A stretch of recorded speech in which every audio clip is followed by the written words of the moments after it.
Shalom, shalom. What verse was I gonna get? Okay, I know I was gonna start out.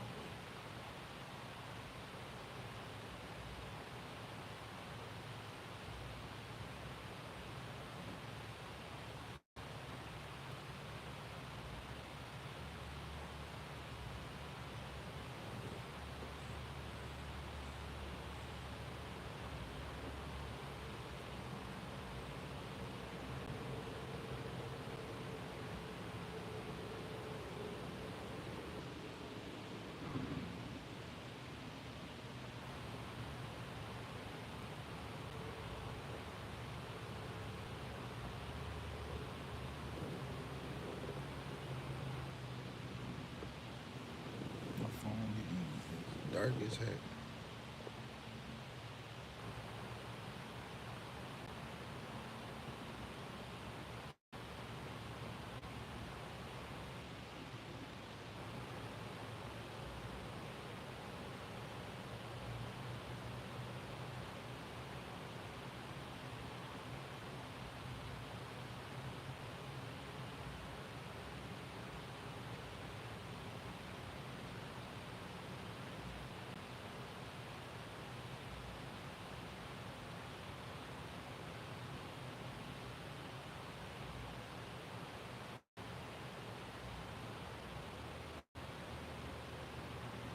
So, Lucky family, just getting everything ready.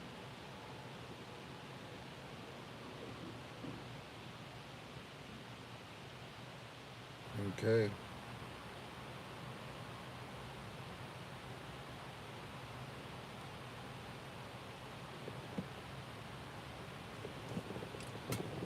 First and foremost, I want to give all praises, glory, and honor to the one true power, Yahweh, Ba'ashem, Yahweh Shai, Ba'ashem Rakakadash.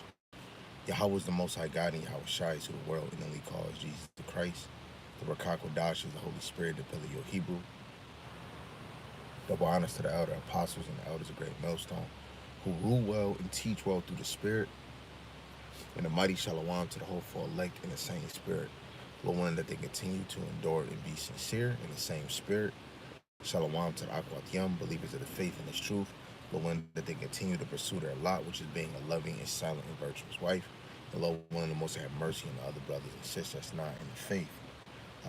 We back at it again. Lord willing, this one is going to be more shorter. Going into we are going to be delivered and none else, right? Some points I want to deal with in certain chapters. We're gonna read through, Lord willing.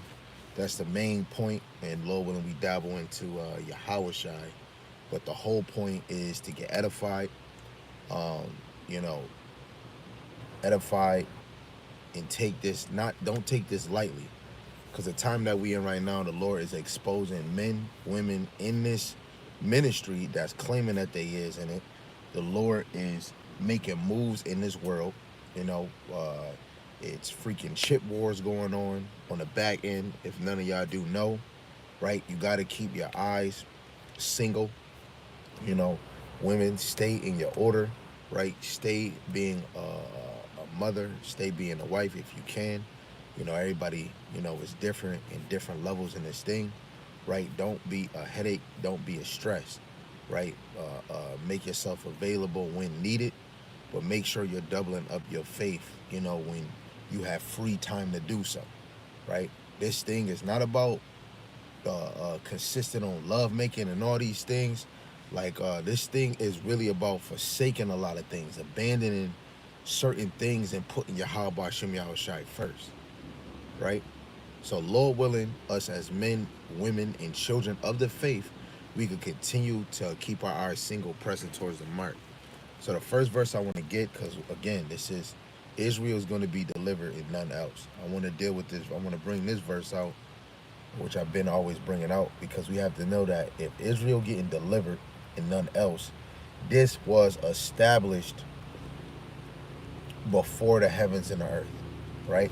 So this is Isaiah 46 and 10, declaring the end from the beginning and from ancient times, the things that are not yet done, saying, my counsel shall stand and I will do all my pleasure. So it is the Lord's pleasure to give the kingdom to Israel, but it's going to start with the elect, right? The elect that were predestined to get it, because all Israel is not going to get it. Even in the time of Jeremiah, the Lord told Jeremiah, don't even pray for the people because how stubborn we was.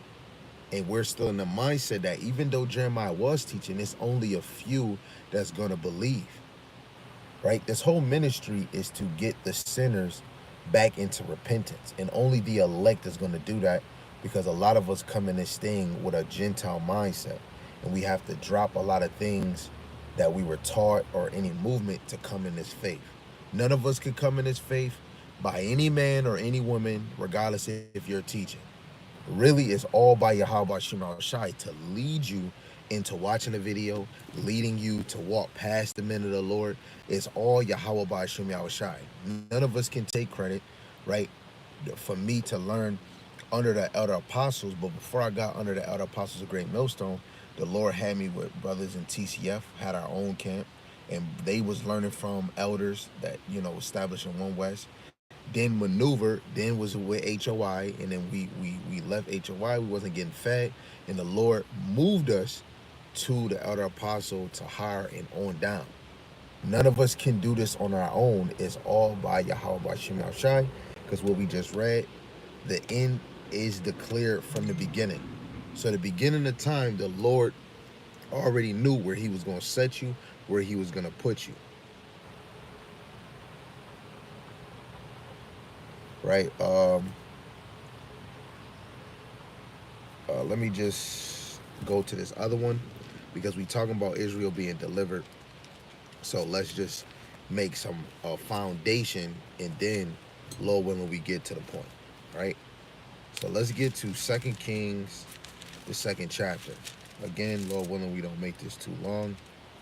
I want to make this straight and to the point, and then, Lord willing, we, either if tomorrow come, we'll do a part 3, right? So this is 2 Kings chapter 2, and I'm gonna start at verse 11. This is dealing with Elisha seeing Elijah basically get beamed up. Actually, let me start down from verse.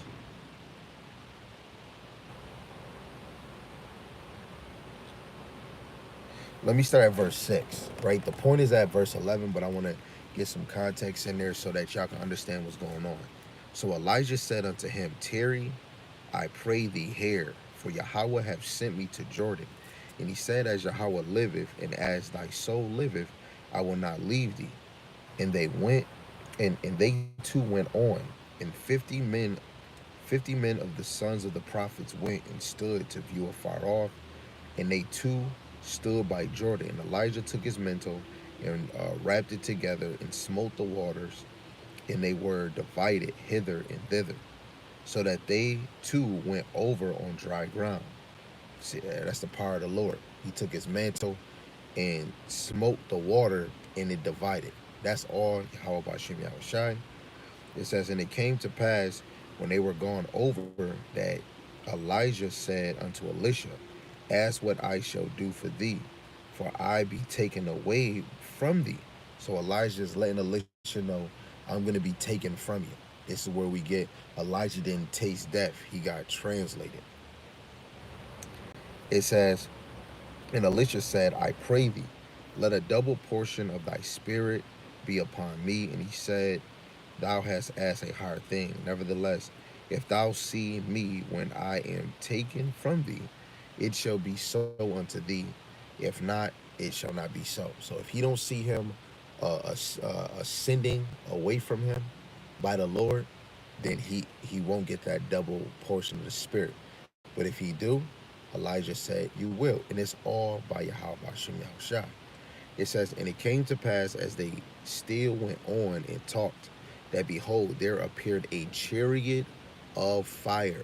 Now we have the other nations, like the Egyptians, they had chariots with horses pulling them.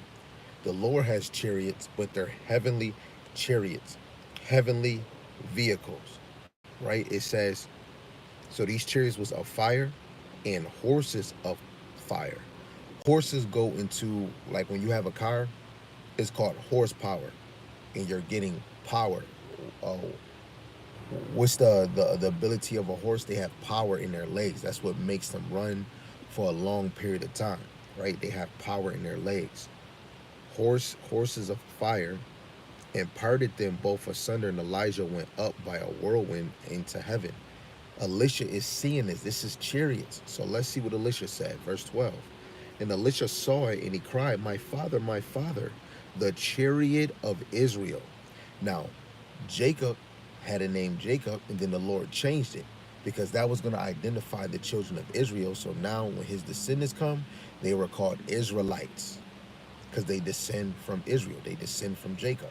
Now they're Israelites. If his name didn't change to Israel, they would be Jacobites, but they're Israelites, right? So when he's talking about the chariots of Israel, those chariots stem for only the children of Jacob. Elijah is a child of Jacob, a descendant of Jacob. So Elisha seen Elijah get beamed up in a chariot, and the horsemen thereof, and he saw him no more, and he took hold of his own clothes and rent them in two pieces. So now Elijah he's in the chariot, right? And his clothes or his mantle fell off, and now Elisha got it, right? And of course, the spirit eventually gets upon Elisha, right? But this man seen the chariots of the Lord, and of course, they had chariots of fire, horses of fire, horsemen, and chariots of Israel. So, in order to get salvation or to get delivered, you have to be an Israelite. You have to descend from Jacob. You have to descend from Jacob. Again, you have to descend from Jacob. So even when Yahushua got beamed up in Acts, the first chapter, and he ascended up to heaven, he went into a chariot. Yahushua is an Israelite from the tribe of Judah, right? So now our deliverance is going to be a strange deliverance. Let's get this real quick before we get to where I want to go. Wisdom of Solomon, the 5th chapter. Let's go to 1 and 2. It says, and then shall the righteous man stand in great boldness before the face of such as have afflicted him. And we doing that through the spirit now. But physically, we're not going to, like right now through the spirit, we're not ashamed. Some of we do have to be secretive. You at work, you ain't teaching a word, is using wisdom. When things truly get hectic, the chosen are going to be known. That's in 2nd Ezra, the 16th chapter, around 73, 74. In that day, the chosen is going to be known. Not the ones that were called. So many people are called, but the chosen in that day are going to be known, right? Such has afflicted him and made no account of his labor. When they see it, they shall be troubled with terrible fear and shall be amazed at the strangeness of his salvation. Who's his salvation? Talking about Jacob, the Israelite salvation, right? The salvation that's going to come with Yahushua, because what is salvation? Salvation means deliverance. What does Yahushua name mean? He delivers or he saves. The name Jesus means earth pig. It doesn't mean he saves, right? So far beyond all that they looked for.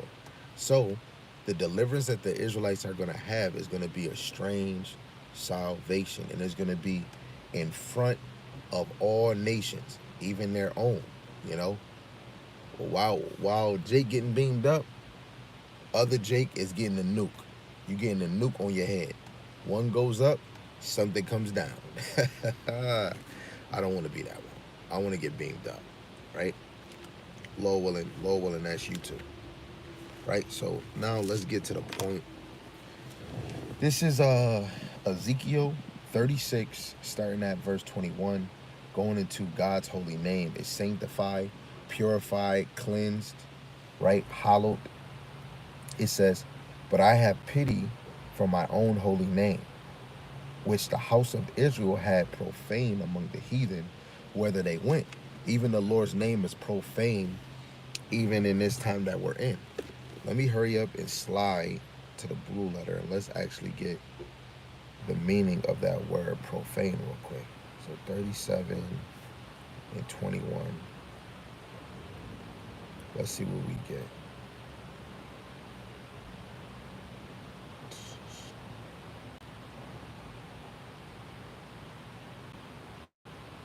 Salaki, that's the wrong chapter. Verse 36. Ezekiel 36 and 21. His name, the Israelites profaned his name among the heathen. And of course, we do that on this side, right? We're basically bringing shame to his name. All right, I'm going to even read that in the NLT. Kala. Strong's H 2490. Halal. Kalal. Halal. Kalal. So to profane his name is to defile or to pollute, desecrate, profane oneself, ritually or sexually, to be polluted, right? So we're polluting the name of the Lord, right? That's a wicked thing. And there's a lot of people polluting the name of the Lord, even by calling the Heavenly Father and his Son, boasting on the substitute names or the earth pig name instead of calling Yahweh Shai, which has meaning and power, right? They'll call him earth pig, which is Jesus. Jesus wasn't on the cross at that time because Jays wasn't here, and it had three languages. Hebrew being the first on the cross. You can go see that in St. John. Latin and the Greek. Yahushua was a Hebrew. When he blinded Paul, what language did he speak? He spoke in the native tongue, which was Hebrew. Acts the 21st chapter. When Paul was teaching, what language did he teach the people? In the ancient native tongue, which is Hebrew. Right? Have confidence in teaching or speaking in the name of Yahweh Hashem Yahushua. So now let's get back to reading. So again, we're basically polluting the name of the Lord among the heathen. And we're doing the same thing we did back then, and we're doing it now. Verse 22. And hey, that's another point why today, if you're watching this and you taking it serious and you've been getting edified on each video or each lesson, today make your call and election sure by calling the Heavenly Father Yahweh and calling his Son Yahweh Shai.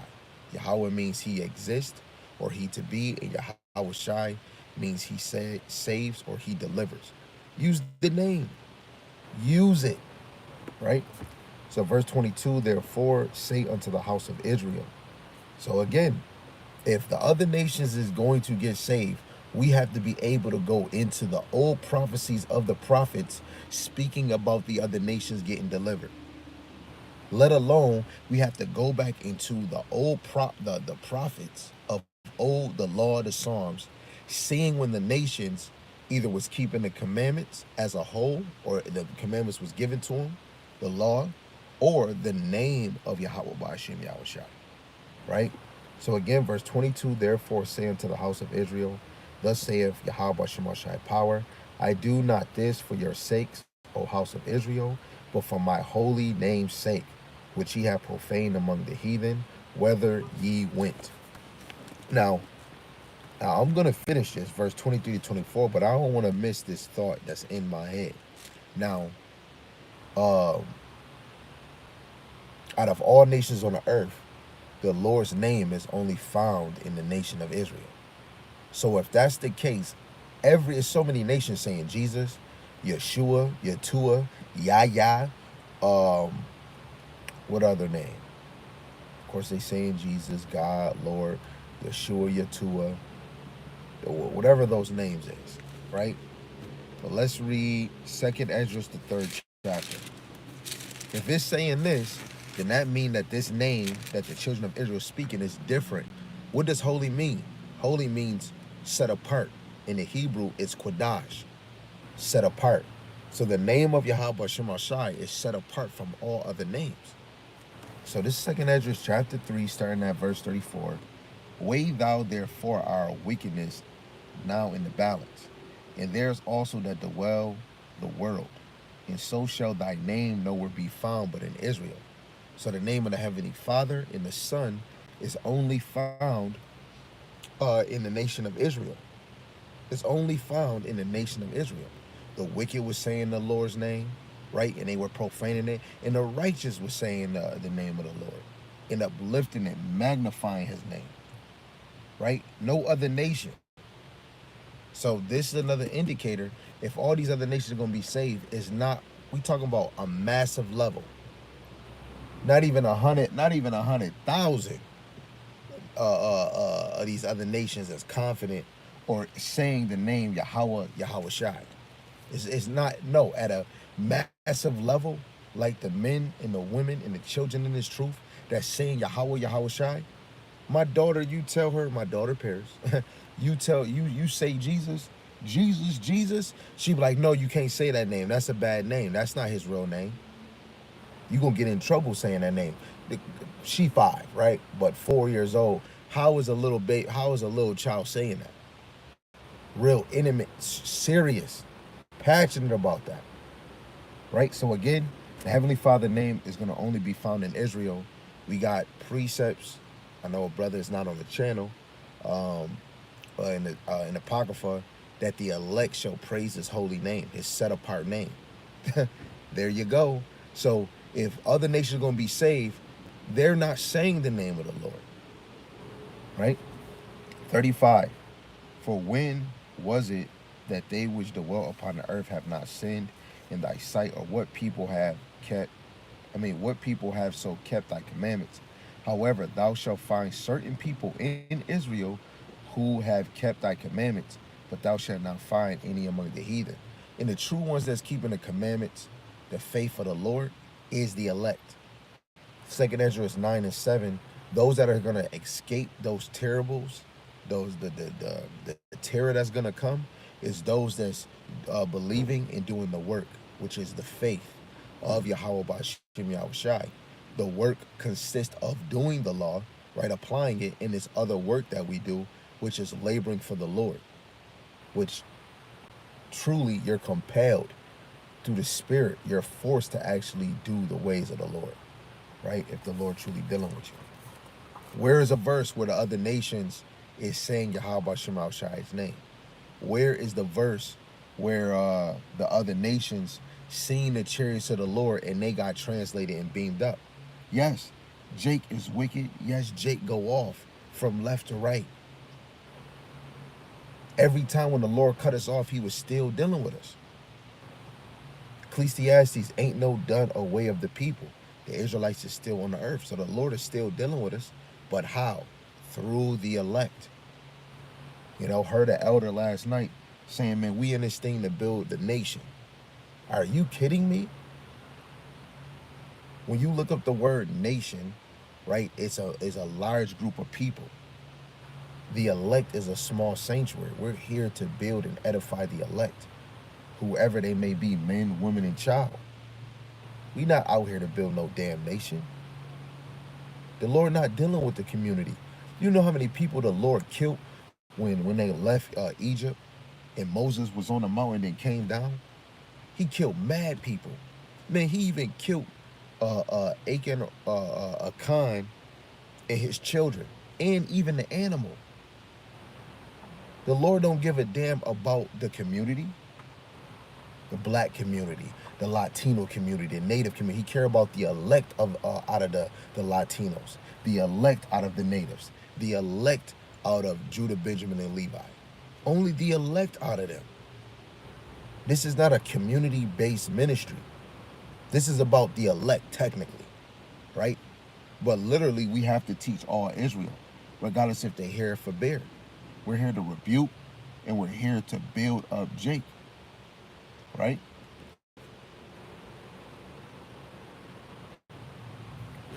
So let's go back to Ezekiel, the 36th chapter, and let's read verse 23. It says, and I will sanctify, purify my great name, which was profane among the heathen, which ye have profaned in the midst of them. And the heathen shall know that I am Yahweh, saith Yahweh Shemashai power, when I shall be sanctified in you before their eyes. Wait, hold on. So the Lord is getting purified within us? St. John 15, if you abide in me, I abide in you. Hold on, wait a second, wait a minute. Let's get the classic that we've been bringing out for weeks. How he gonna do this in the midst? What did he say? He says, "When I shall be sanctified, right, cleansed or purified in you before their eyes." How is that? Let me just get this one that's coming to my mind. Revelations 11:11. It says, "After 3 days and a half, which is 350 years, the spirit of life from God entered into them, and they stood upon their feet, and great fear fell upon them, which saw them." Only the children, and you know what it starts? By the name of the Heavenly Father. And we could tell, just like with the other apostles, I believe it. Just like Jeremiah always saying it. Yo, they took the bag. How is Bishop Nathaniel saying Yahweh? And as soon as he about to say Yahweh Shai, he stopped himself and then say Christ. Are you kidding me? And then some of you, Jake, y'all say Yahweh Shema Shai, but in your videos when you edifying people, yo, always say Jesus. Instead of just when you reading, say Yahweh Shai. I mean, unless the teacher say, read it as it is. But we supposed to truly magnify the name of Yahweh Hashem Yahweh Shai, right? With teaching, every word, with every force and every power, right? We're putting fear on the nations, starting with the name, waking up. When you identify and know who your God is, look, if the name don't matter, why did they put Jesus on it? Because the name matters, right? Uh, what we thinking? What we thinking? Yeah, let me get Judith real quick, right? Because that's gonna even go with the Revelations 11:11, because we standing on our feet. So pay close attention, Lord willing. I'm just gonna go straight to the point. This is Judith, the 5th chapter, and I'm gonna read 20. It says, "Now therefore, my Lord and Governor, if there be any error against this people, and they sin against their power, let us consider that this shall be their ruin, and let us go up, and we shall overcome them." Right? So if we sin, the nations are going to overcome us, and this is going to be our ruin. Salaki.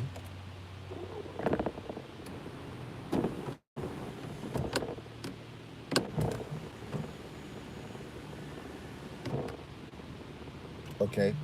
So if we keep sinning, this is going to be our ruin, and the nations are going to overcome us. Verse 21. "But if there be no iniquity in their nation, let my Lord now pass by, lest their Lord defend them, and their God before them, and we become a reproach before all the world."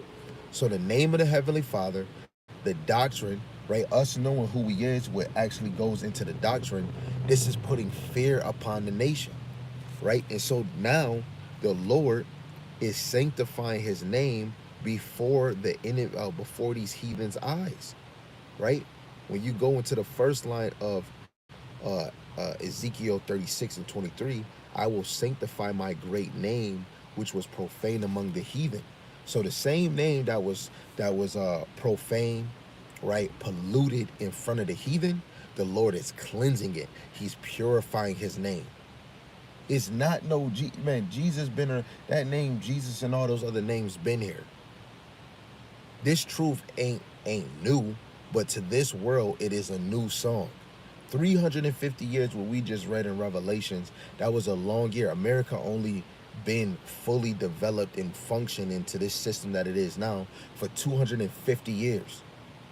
I mean 248 technically. No, 249. Next year 2026 makes 250, right? When you calculate timing wise, right? So technically America been established basically for 250 years. Not even counting the functional of slavery before they had a government system. We did not have this truth. We did not have the name of the Lord. So the Lord is blessing the children of Israel, starting with the elect, right? So verse 24, "For I will take you from among the heathen and gather you out of all countries and will bring you into your own land." Wait, hold on. Didn't all other nations get their own land? The children of Israel were supposed to go to Canaan that the Lord had gave Abraham, Isaac, and Jacob, and it was given to the descendants because this was a land that was given unto him, right? What is it? I just want to go to where the Lord tell Abraham to go to this land that he was giving it to him.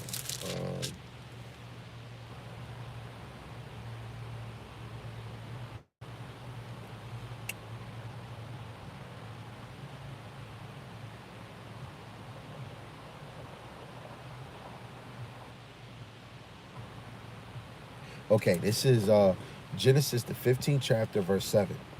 And he said unto him, this is Yahweh speaking to Abraham. And he said unto him, I am Yahweh that brought thee out of Ur of the Chaldees to give thee this land to inherit it. Right? So the Lord is speaking to Abraham about giving him the land, right? So before we go to that, let's actually go to Genesis the 12th chapter when the Lord calls him, right? So this is Genesis the 12th chapter, verse 1. Now Yahweh has said unto Abraham, get thee out of thy country and from thy kindred and from thy father's house unto a land that I will show thee. And I will make thee a great nation, and I will bless thee, and make thy name great, and thou shalt be blessed. Drop it down to 4. It says, so Abram depart as Yahweh has spoken unto him. Lot with him, and Abram was 75 years old when he departed from Haran. And Abram took Sarai his wife, and Lot his brother's son, and all their substance that they had together in the souls that they had gotten in Haran. And they went forth to go into the land of Canaan, into the land Canaan they came. Right? This is the land that the Lord was going to give them. Now, I'm about to drop down to 7. Lot, through the Spirit, is part of that elect system or elect thought or the child of faith, because his other siblings that came out of Abraham's father, why the Lord didn't take them? Because they were following other gods. The Lord was blessing Lot because that was for a later thought of Sodom and Gomorrah. The Lord is basically a strategist. He's playing chess. Every move was crucial for the Lord's purpose, because this is his story. We're in his story, making his story. Salaki. Verse 7, it says, and Yahweh prepared unto Abraham and said, unto thy seed will I give this land.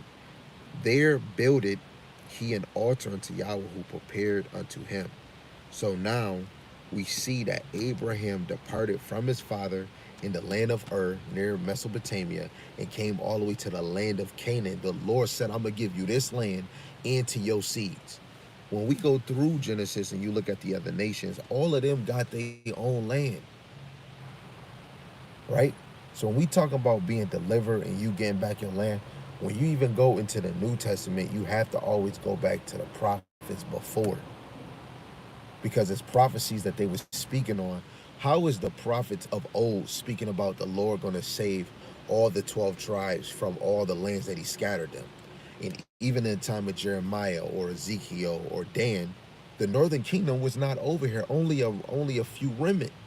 Yahweh said he even had a fold or a flock that wasn't of that pasture that, he had to go deal with, which was the northern kingdom over here. The whole mission of the Lord is to bring the 2 sticks, which we're going to, Lord willing, get to Ezekiel the 37th chapter. Instead of making them 2 kingdoms, the southern and northern kingdom, he's going to make them 1 kingdom under 1 vine, which is truly Yahweh Shai, and David underneath them, then the 12, the 144,000, and Israel as a whole. Right? So if this land was given to the children of Israel and is prophesied by other prophets, all Israel wasn't taken from the 4 corners of the earth back into their land. Not in the time of the Persian Medes, just because Ezra and Nehemiah went to go rebuild it. When has the northern kingdom went back to that land? They haven't. The time of the Greeks. Jews was truly in the hands of the Greeks. The Romans, even though it was northern kingdom around the southern kingdom, but as a whole, to really line up 12,000 of the 144,000 of different tribes of the northern kingdom, let alone the 1/3, which consists of the other men, majority women and children, not just only the southern kingdom, but all Israel.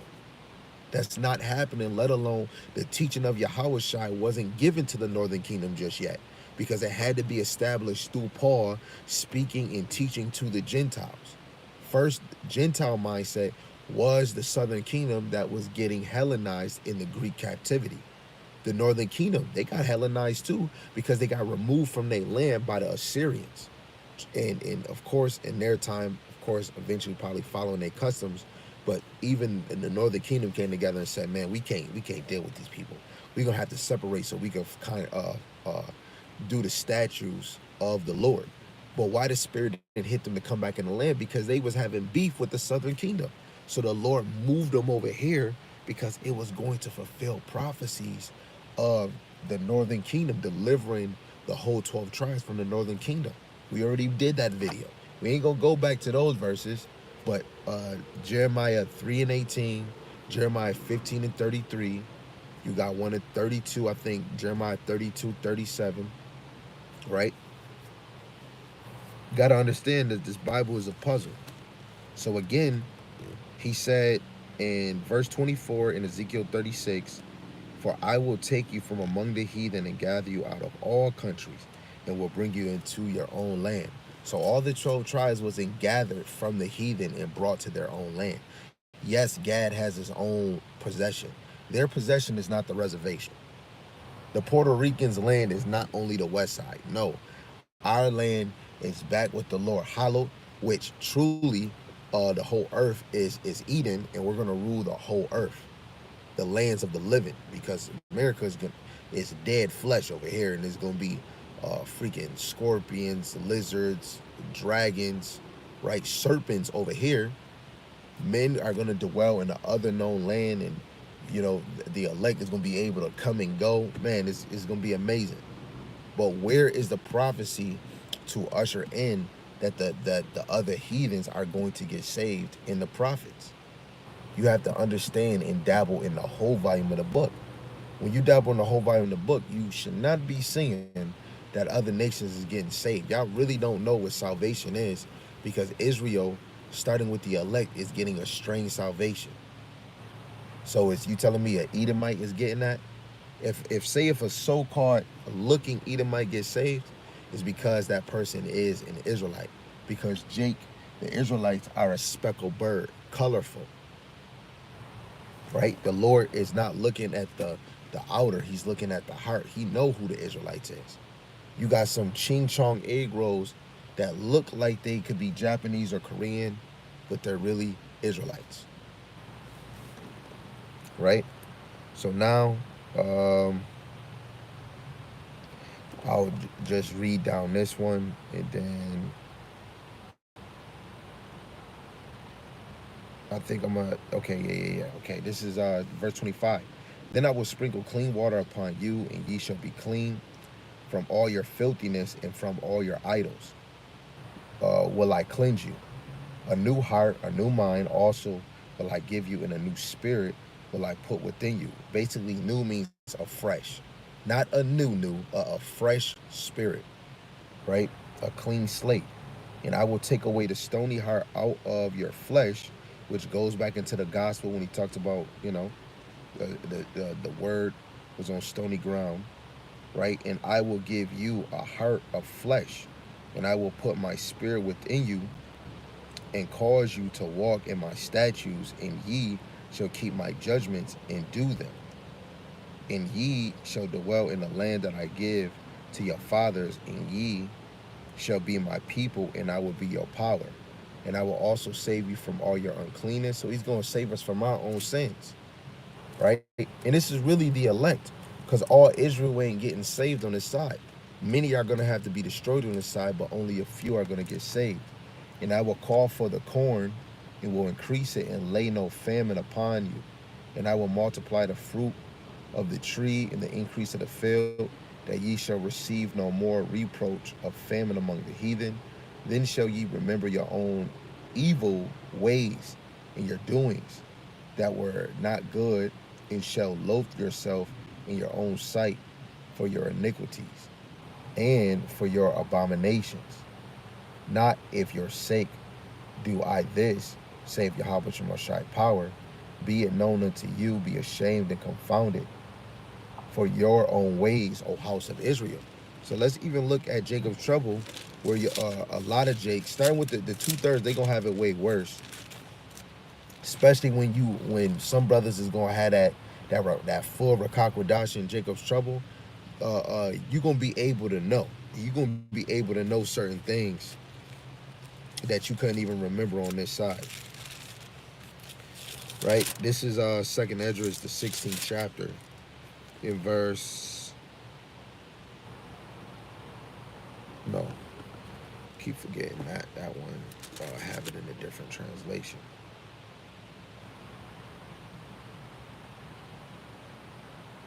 Um, this is Second Esdras, the 16th chapter.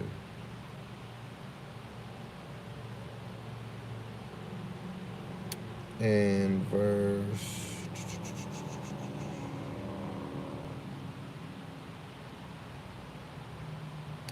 verse 65, it says, and when your sins are brought forth, ye shall be ashamed before men, and your own sins shall be your accusers in that day. So even in that time, sins are going to be accusing Jake, man. You're going to be afflicted, you know, really going into really the 2/3. Y'all gonna have it way worse. Way worse. Now us Jake, even in the time we in now, we can somewhat remember our wicked ways of today. Like, dang, man, I'm unworthy. But just imagine Jacob trouble, that little taste of the spirit of the Lord hitting you, and you remember something you did in your own past life, right?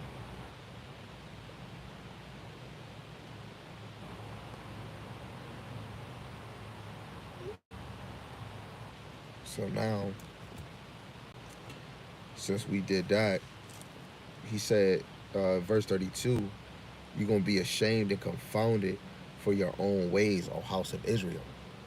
All the 12 tribes, but the 2/3 are going to get it worse, especially for the 2/3 that been ignoring the men of the Lord teaching. Imagine even Jake that's saying that they in this faith or in this truth, and they playing around.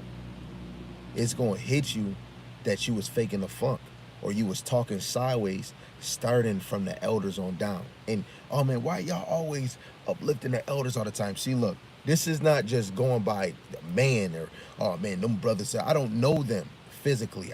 Never hung around the elder apostle Tahar, Apostle Gabar, Apostle Rimlab, all those men, all the way from up, all the way down. The only ones that I've been around is GMS Great Waters, man. Through the Spirit, I'm connected to them, man. Literally, I'm telling you, those are the teachers that I was meant to see, and by the Lord moving Yaramayan to point brothers in that direction, right? It's all by Yahweh Hashem Yahushai, but it's because the Lord is allowing us to see who our teachers is, and they're constantly teaching, they're constantly feeding, and they don't deal with that blowing up their head or doing this for cloud, doing it. Man, this is all about Yahweh Hashem Yahushai, and when we go back into the Book of Kings, Real Bulk, not technically he had a choice, but in that time, he had to either get the counsel of the elders or the counsel of the young men. He forsook the counsel of the elders and got the counsel of the young men. So the Lord, um, Ecclesiastes 1 and 9, NLT, history is merely repeating itself. The Lord is bringing back the orders of the elders. Even Moses had elders in the order. Even if Moses was dealing with the harder situations, elders was there. The time of David, elders was there. Solomon, he was dealing with elders, and he was younger than them. He had all the wisdom. It's an order. The Lord is bringing back the order. Elders. It doesn't matter if you a soldier, the Lord's still dealing with you. If you a captain, the Lord's still dealing with you. If you a prophet, the Lord's still dealing with you. If you an apostle, the Lord's still dealing with you. But it deals with order. That's why. You know, the Lord bringing back order, man. So let's go. Do I want to read anything in this? See, verse 33 to 38 is going into a land like the Garden of Eden. That's how, man, it's gonna be beautiful. right? The first estate, but double times that. But really, let's get to the actual point, which is Ezekiel 37. And I want to just go to verse 9. Verse 1 to 8 is going into the valley of dry bones, which America, because this is really prophecy going into Psalms 23. The Lord lead me through the shadow of the valley of death. This is that valley. Babylon is that valley, right? The Lord is leading us through this path. The shadow is that darkness, but the Lord is bringing light, which is the wisdom, knowledge, and understanding through the Rakakwadash in the name of his son, Hamashiach Yahushua. The dry bones is the whole nation of Israel, and the ones that's gaining flesh is the elect. Everybody is not going to gain flesh, right? Everybody is not going to gain flesh. Somebody going to still be dead in this thing, right? The Lord didn't write his story in that way. So dropping down to Ezekiel 37 and 9, then said he unto me, prophesied unto the wind, talking to Ezekiel, prophesy, son of man, and say to the wind, thus saith Yahweh Shemashai power, come from the four winds, O breath, breathe upon these slains, that they may live. And this is what we do. Regardless if you speak into a camera or if you're on the highways and byways and nobody talking, the Lord is bringing forth that wind in multiple directions. And those that are, those bones, that word is hitting you and bringing spiritual flesh upon you, bringing you to live. Sidebar for anybody dissing the brothers when they be teaching and I don't see you brothers teaching anybody. Well, mind your damn business. If you not around us, what you worried about it for?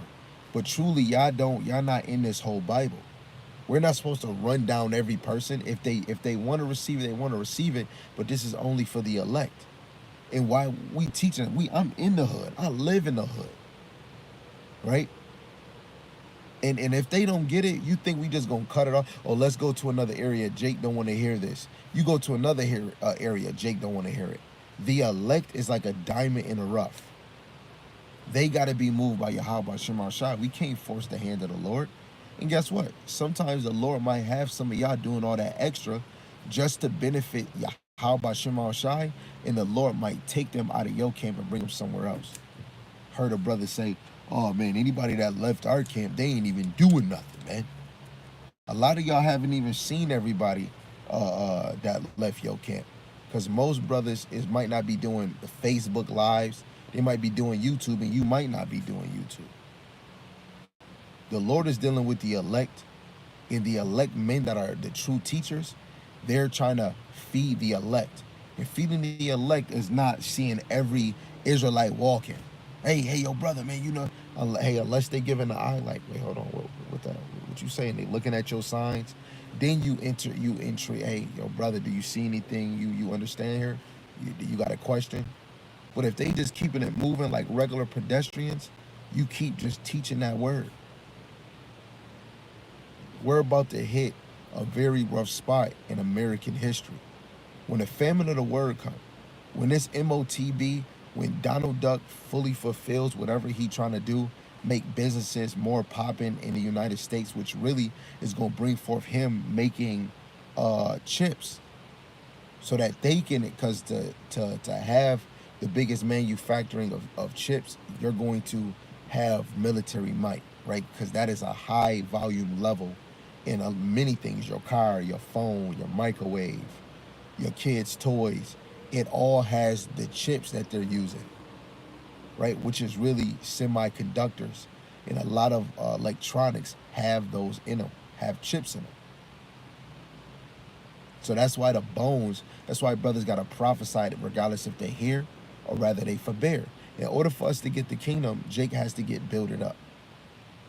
Building up the tabernacles of David. And it is teaching, but it goes even deeper. To build up the tabernacles of David is bringing back Jake in rulership position. When David was in rulership, what happened? As soon as he passed, that Saul was in peace for 40 years because he subdued the nations. That is really rebuilding the tabernacles of David when we're entwined in order with Yahweh Shem Yahushai, and the nations are at our hills. They're not at our hills right now. Now Ezekiel 37:10. So we speak in life, breath into these bones that were slain. So I prophesied as he commanded me, and the breath came unto them, and they lived, and stood up upon their feet, an exceeding great army. And through the Spirit, you men of the Lord that are diligent on the highways and byways, you are a part of this exceeding great army. You're standing on your feet. We just read it, Revelation 11:11.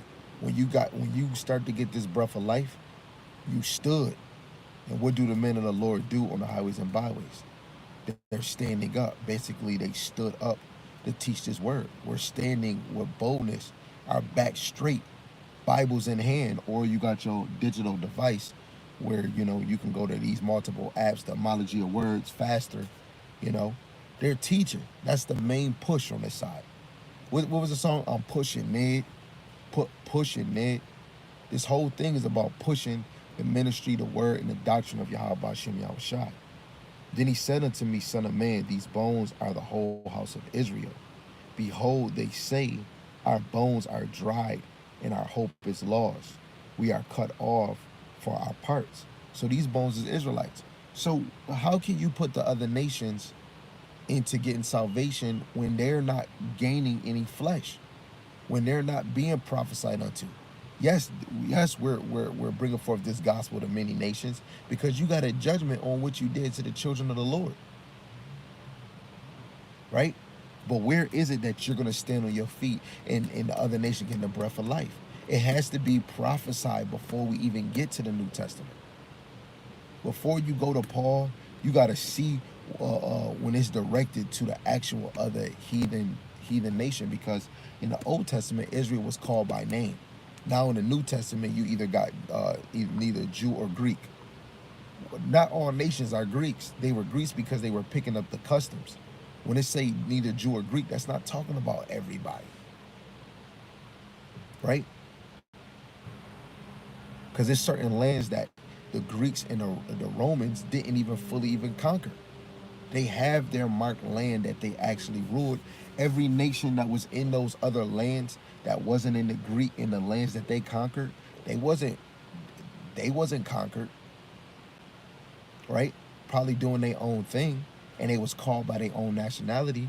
I don't got the book with me, but when you read the book of Babylon Timbuktu, it tells you that in the nations during the Romans and the Greeks, and before the Romans and the Greeks, all empires went by nations and tribal names, right?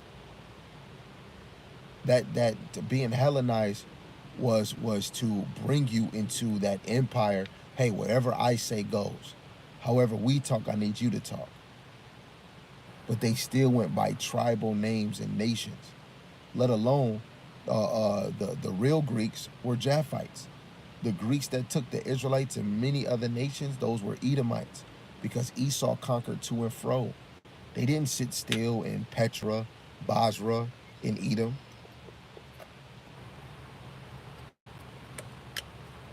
Right? So we seen that was the whole house of Israel. Verse 12, therefore prophesy, say unto them, thus saith Yahweh power, behold, O my people, I will open your graves and cause you to come up out of your graves and bring you into the land of Israel. Right? And truly, our true grave on this side is a lower state. We're put to a lower state because what we have done. Right? Let's get that classic in the law. This is why you got to read the whole Bible. You got to bring it forth as a puzzle and put it together. It has to make sense though, because it could be a precept that's not lining. But they should get very high and you should become very low. I think that's Deuteronomy, the 28th chapter, in verse 40.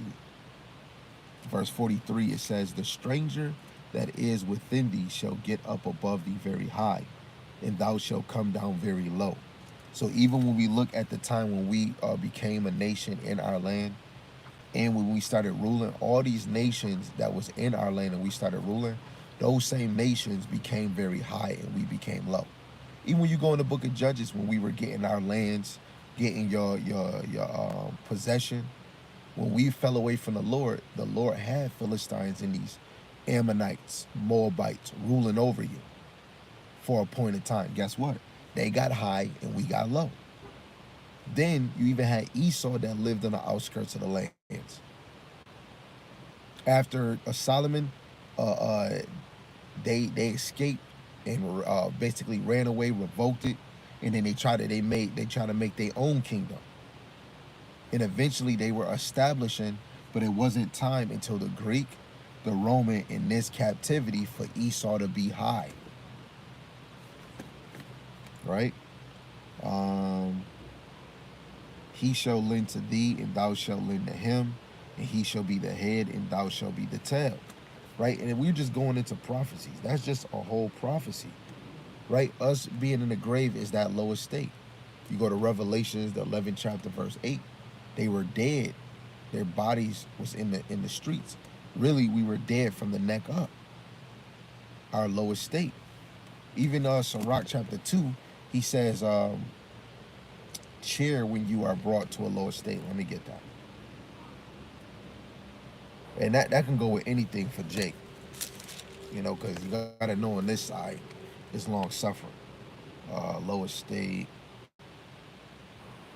Yes, this is Sirach, Ecclesiasticus chapter 2, verse 4. Whatsoever is brought upon thee, take cheerfully and be patient when thou art changed to a lower state. And we are in a lower state now. Even throughout our time in history, in captivity, this empire, that was a lower state. And who was really being cheerful and being patient in a lower state? The elect. And of course, we spiritually angry. I want to get out of here. This and this and that. And we're watching. But being patient, we ain't doing it against Esau. We ain't going around burning houses, throwing shit at them. Right? We're at a lower state. Again, we got to work a 9 to 5. Again, man, we're going to be right back at it again Monday. And we going to do the job. Even though we hate, guess what? Oh, man, my boss, white man, I hate you. Like the one dude said, this one dude in BOW, he said, y'all brothers doing the lunar, it don't make sense. But if you ain't telling your boss you need off on the Shabbat, man, then you weak. And the man was saying an aggressive, like, I got to really sit here and believe you told your Edomite boss, I need off for the Shabbat. But the Lord didn't tell us to do that. We're brought to a lower state. You know? A lot of Jake truly don't know what they signed up for. Right? So Ezekiel 37:13, and ye shall know that I am Yahweh when I have opened your graves, O my people, and brought you up out of your graves. Right? Through the Spirit, the Lord is bringing us out our lower state. You know, the Lord is supping with us, basically talking about that wisdom, knowledge, and understanding. Right? Feeding it to your head, feeding it to your heart.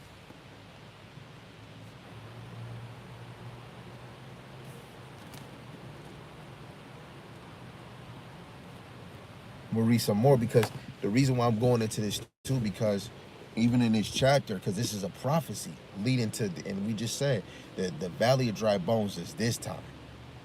Especially if the northern kingdom was all the way over here, how was they getting taught, being taught about the valley of dry bones if they're all the way over here? And in the time when Ezekiel was saying that, we was in Babylon, the southern kingdom. So how was the northern kingdom getting that? This talking about now. This is a future event, and now we getting it. The northern kingdom, they're dwelling with each other. Brothers is in camp, and I mean even outside of camps in teaching. We on the west side and east side mixed up. Brothers is dating Hispanics. You know, just Jake, just in general. But coming in this truth, brothers is laboring with like Mexicans, natives, right? Because the Lord is waking them up. So where is it that the other nations is going to rise, that they're getting the breath of life in them? That's the reason why I'm still trying to read verse and verse, and I'm not getting it. He's saying them by name. He don't have to say individual, like the Lord could say it at that time. But when he say Israel, Jerusalem, he's speaking about the 12 tribes. When is it he's speaking about Edom? When he's speaking about Edom, he's talking about Teman, Amalek. When is he saying Moab? When is he saying Ham or Mizraim, the Egyptians, or Cush, the Ethiopians? When is he saying that? Because deliverance is only for the Israelites. Ezekiel 37:15, 14, it says, and shall put my spirit in you, and ye shall live, and I shall place you in your own land. Then shall ye know that I, Yahweh, have spoken it and performed it, saith Yahweh. He said he will put a spirit in you. But when we go into the New Testament, now we understand that that spirit is going to come in the name of Yahweh Shai. Right? That's the spirit. Everything that happened after Yahweh Shai and then the teaching, if you believe, that's that new way. Through Yahweh Shai, the Lord is dealing with us. That's the end game. When Yahweh Shai came on the scene, that was the end game. When he went to the Father, it was already set up. If we truly believe, he's going to send that Rakak Wadash in the name of his son. Now we going in the New Testament. Let's see what we get. Let's go to St. John, the 14th chapter.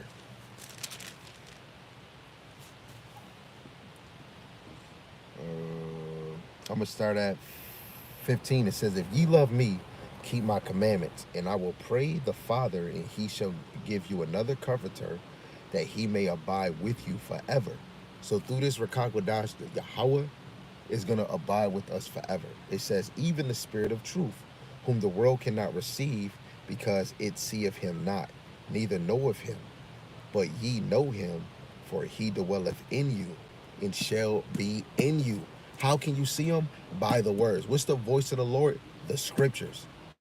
This wisdom, knowledge, understanding, and the prophets. Let's drop down to verse 26. It says, but the Comforter, which is the Rakak Wadash, whom the Father will send in my name, he shall teach you all things and bring all things to remembrance whatsoever I have said unto you.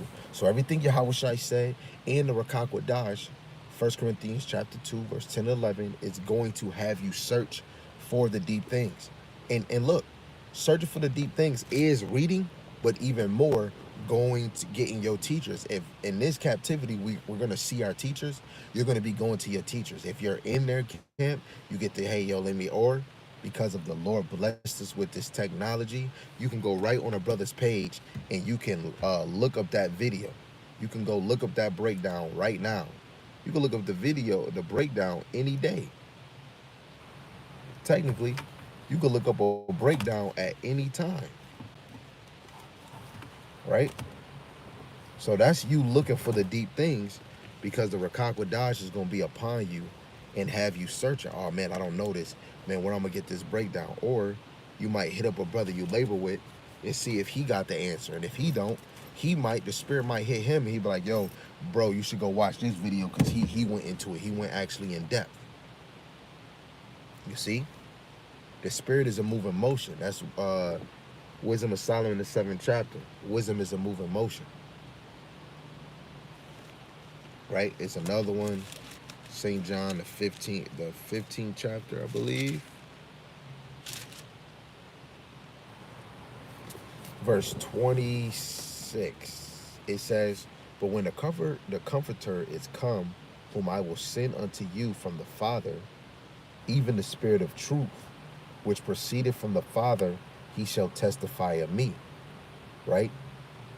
The Rakak Wadash is testifying of Yahweh Shai. Right? It's a witness of Yahweh Shai. This is why the true believers is going to be speaking about him and speaking of his name. Right? And ye also shall bear witness, because ye have been with me from the beginning. And through the Spirit, how he was saying that, you can look at it in a twofold way, because in the beginning of Yahweh Shai ministry, it was the 12 or the 11. But then in another case, which he's talking about, that they was with Yahweh Shai before the heavens and the earth were made. Right? The elect teachers talking about the 144,000. Those were the first spirits Yahweh Shai made. Okay. Hold on, let's check. Let's check. Hold on. Let me check.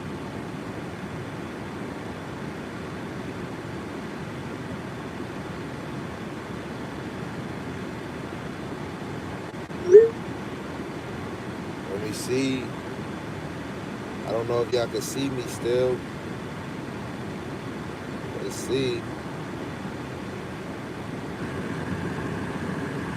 Oh, I'm back. I'm back in the building. Okay, we back. So I kind of forgot where I left off, but it's okay. We're gonna keep it moving. Um, and I'm gonna leave it down here because I guess the sun hitting the phone. I guess we was getting a little hot. um, Mostly everything I just said, like that's it's amazing. Like, it's nowhere you're gonna find, in especially in the law, in the Psalms and the prophets, where the deliverance is for the other nations too. You gotta line up the whole Bible. You gotta line up the whole thing, man. Oh yeah. So yeah. What we just read in Matthew, Saint John the 15th chapter, where he told them, "You was with me from the beginning."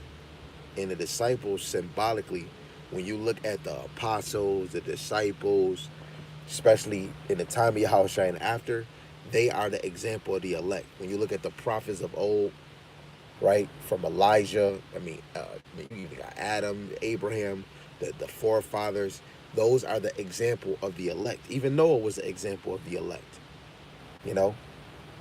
And when he said, "You were with me in the beginning," when he created the heavens and the earth, he had the other spiritual powers, right? The the other powers, which were angels, rulers, judges, that was with him, right? The elect was created for Yahweh Shai, just like Yahweh Shai was created for Yahweh.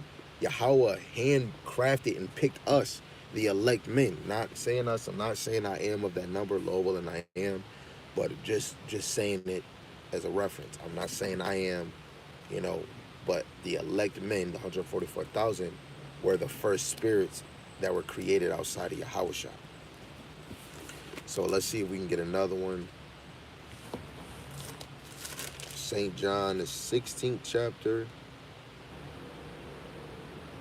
Um, Verse 12. I have yet many things to say unto you, but ye cannot bear them. Howbeit, when he, the Spirit of truth, is come, he will guide you into all truth. For he shall not speak of himself, but whatsoever he shall hear, that shall he speak, and he will show you things to come. Right? So whatever that the Rakakwadash hear from Yahweh Shem Shai is going to be actually given unto you. And you want to know another example to go? How the Lord is making brothers do multiple lessons, right? So say if I'm doing this lesson, like I'm just using this as an example. Again, I am not the elect. I am not. I don't even know none of that. So say if yesterday I did a video on fire and all of that, right? And I had brought out a precept talking about back then was the flood. Let me see. A brother. Let me just actually, if I could find the verse.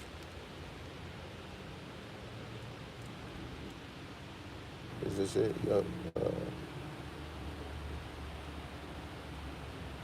Yes, this is it. This is Second Peter's chapter 3 in verse 5. It says, "For this they willingly are ignorant of, that by the word of God the heavens were of old, in the earth standing out of the water and in the water, whereby the world that that then was being overflowed with water perished. But the heavens and the earth, which are now by the same word, are kept in store, reserved unto fire against the day of judgment and perdition of ungodly men." So first it was talking about water, and then it said reserved unto fire. Now I was doing the fire and flames the other day, yesterday. I get done, the brother from Inspiration and Motivation, he did a lesson. As soon as I ended, got almost home. This man was doing a live talking about and said this are kept and stored reserved unto fire against the day of judgment. That was the title of his lesson. And I was bringing this out yesterday, and that gave me confirmation like, yo, I was in the right spirit, right? Those are the moments where you know that the Rakakwadash or that Yahweh is dealing with you, let alone me seeing that is not just all mine, is letting me know that what was brought out was correct. Because literally, those precepts was lined up from off of watching Apostle Tahar and Apostle Gabar on a Saturday live. This was like a year ago, taking notes, and then had my own list, and then brought it out, and then spoke about authorities being destroyed on this side, and then a sheriff cop come up to ask everybody for their license, their fishing license. Those are the moments I'm talking about. Just like Yermayan, he got a video on his mind, and he'll go outside, and right when he's giving praise to the Lord, Yahweh Shem Al Shai, he looking up, a chariot run past. It was meant for that lesson to come past. Those are moments of knowing, like the Rakak Wadash, because again, what did it say? It says, "For he shall not speak of himself, but whatsoever he shall hear, that shall he speak, and he will show you things to come." So guess what? The video that I did, I just was honest. That was all stemmed from a year ago, me watching Apostle Tahar and Apostle Gabar, and I kept seeing them do a list. And Apostle Tahar, or was it Apostle Gabar? I think Apostle Tahar.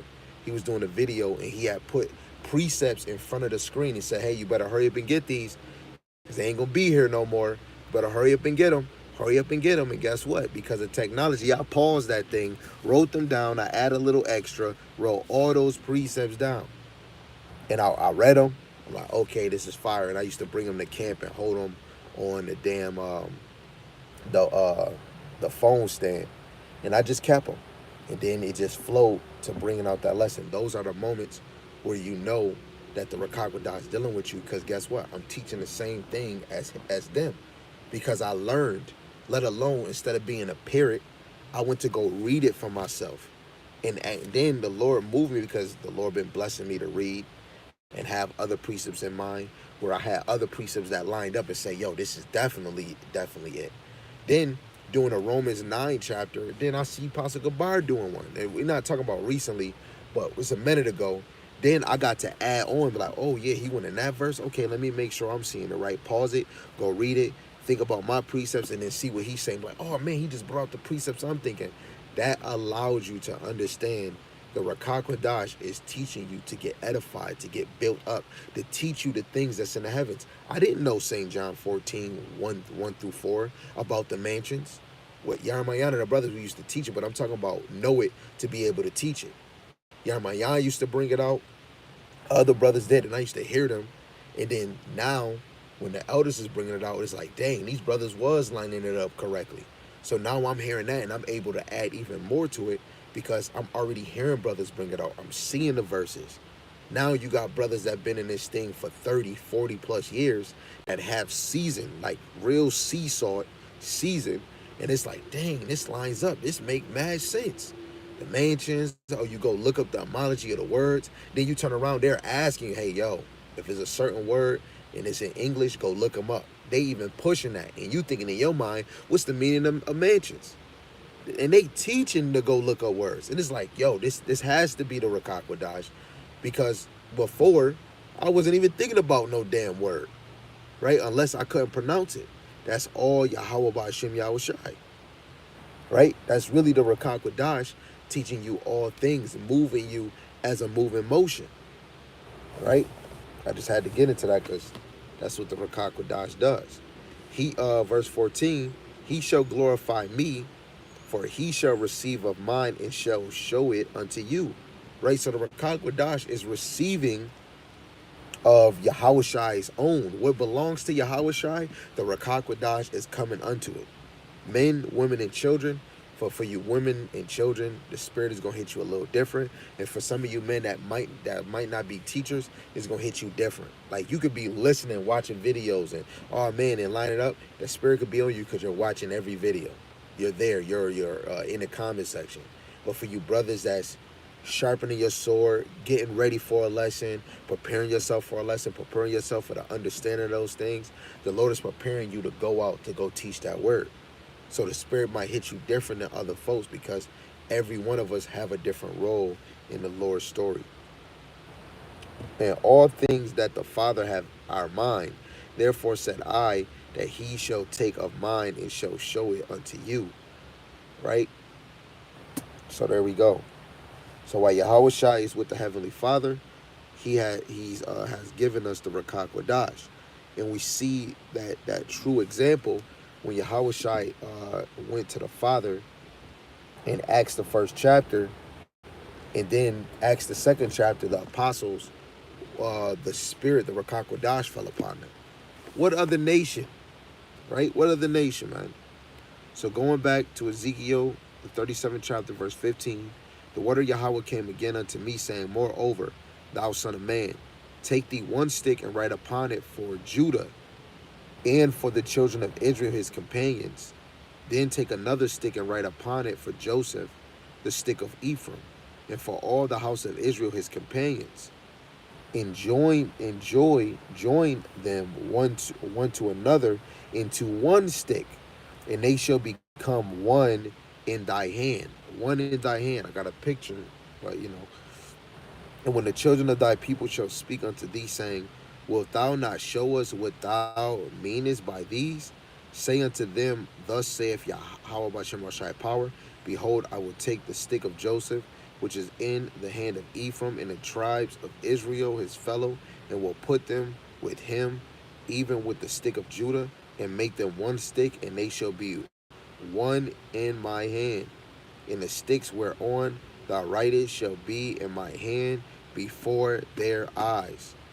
Right? So the Lord is going to have the 12 tribes in his hand as one stick instead of two kingdoms, because we became two kingdoms after Solomon gave up the ghost, and then Rehoboam, and then this northern kingdom was given to Jeroboam, and Rehoboam was given Judah. That was the split of the two kingdoms when they were set apart, southern and northern kingdom. Now through Yahweh Shai, we're going to become one kingdom. This is pertaining to Israel, right? Then when you go to verse 21 to 25, it deals with two kingdoms become one. What is a kingdom? What does the word kingdom go into? Kingship. When you go in the New Testament, kingship under Hamashiach. So that means that the southern and northern kingdom are going to be a kingdom of starting with kingship under Hamashiach Yahushai, David, the 144,000, even you other men that's underneath them, because you still are a man, right? The kingdom is going to be established, and we're going to be in power. We can't put no other nation in with these stakes. Where is the chapter that Esau and the other nations are going to get the breath of life in them, and they are in a dead state? Oh no, when Yahweh Shai come, they can just come in this thing. You got to know that this Bible is it's a strategy, or this was constructed, this was crafted, this was thought of. Yahweh Ba'ashem Yahweh Shai is the true meaning of thinking before acting. The Lord thought, he already had it, he knew what he was going to do. So it don't make sense. Israel is getting whooped for committing all these sins. Then Yahweh Shai come because of all their sins, and then the other nation can get beamed up. Before we even talk about them being in the kingdom, you have to be speaking about them getting beamed up. Make it make sense. They got to get beamed up. They're going to get saved while the news coming down. You saying Africans that's in America, Chinese, Moabs, the Edomites, real Edomites. We talking about the real nations from these people in the ancient world. They're going to get beamed up. Now it might be some Israelite looking Edomite, Israelite looking Moab, Israelite looking Hamite, but they're Israelite. They're getting beamed up because they're Israelites and they have the faith. but no other name. That doesn't make sense, right? So um, this is part two. Lord willing, we can get back in there again, because again, I said verse 21 to 25. Actually, let me get this one, because this right here is the killer. Maybe we might come and do a part three for verse 21 and 25 and then add more precepts in it. Drop it down to verse 26 in Ezekiel 37. This is going into an everlasting covenant of peace. Before we go there, let's get some history. This is First Chronicles, the 16th chapter.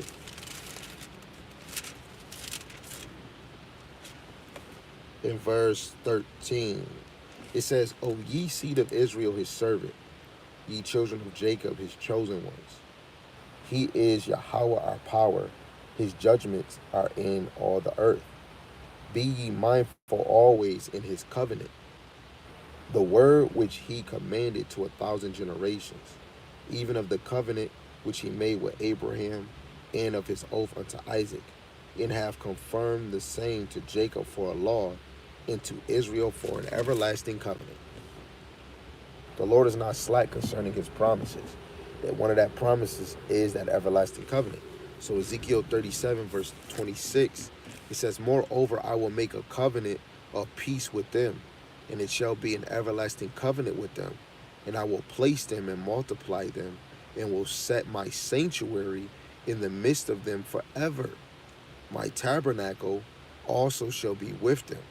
Yeah, I will be their power, and they shall be my people. And the heathen shall know I, Yahweh, do sanctify Israel, purify, cleanse, when my sanctuary shall be in the midst of them forever. Hold on, wait a second. Let's see if we can see something.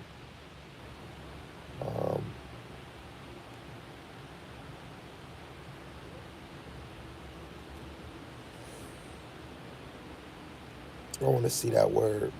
I want to see this word real quick. When you go in the NLT, this is what it says. Ezekiel 37 verse 28. And when my temple is among them forever, the nations will know that I am Yahweh, who makes Israel holy, which makes Israel set apart. So what is this word heathen? Strong's H 1471. Goy. Goy. Goy, which goes into nation, people. So when it's saying heathen, it's saying nation, people, or usually non-Hebrew people. In this context, this is talking about non-Hebrew people, all the nations outside of Israel, Gentiles, heathens, nations, all the nations, all the people outside of Israel. We're not talking about Israel. We're talking about all the nations except for Israel are the heathen. That's plain. Let's even get that in the Amplified Bible. Let's see what it says. Verse 28. It says, then the nations will know without any doubt that I am Yahweh, who sets apart and sanctifies Israel for holy use, when my sanctuary is in their midst forever. Right? So without a doubt that I am Yahweh, who set apart and sanctifies Israel. So the Lord set apart Israel, and he's cleansing and purifying, sanctifies Israel for holy use. All you other nations is not getting sanctified for holy use. But in the kingdom, the Lord is going to set up the men of the Lord, right? Because we're going to be a kingdom of priests and kings. We're going to be teaching y'all, but we ain't going to be teaching our brothers and our sisters. That right there was plain, man. We're going to close with that. I want to give all praises, glory, and honor to Yahweh, Ba'ashem Yahushai, Ba'ashem Kakadash. Again, Tawada Yahweh, Ba'ashem Yahushai, for allowing this lesson to come out. Lord willing, it was edifying to your sheep. Double honors to the elder apostles and the elders of Great Millstone, who rule well, teach well, through the Spirit, and the mighty Shalom to the hopeful elect in the same Spirit. Shalom to the Akwatiyam, that are believers in his faith and his truth. Lord willing, you continue to pursue your lot, which is being a loving and silent and virtuous wife. And Lord willing, you have mercy on the other brothers and sisters that's not in the faith. And with that, Shalom, Abba. Salvation, deliverance is only for the nation of Israel, regardless whatever you look like. As long as you are an Israelite and you are of the faith, right? You're going to be delivered and saved. For you other nations, it is not for you and it don't exist for you. You're going to be a servant if you are preserved. But if you are in Babylon, you're going to be destroyed because no other nation is getting beamed up out of this country or in Israel unless you are an Israelite of the faith. And the chariots is called the chariots of Israel. So you have to be an Israelite. And the Lord has the power to know who you are. Jeremiah 17:10. The Lord searched the hearts and tried the reins and give every man according to his ways. So the Lord already know, and the elect is already predestined. So right there and then, you are not an Israelite getting beamed up because it's already predestined who's gonna make it. So till then, continue to endure, strive, double up your faith. Shalom.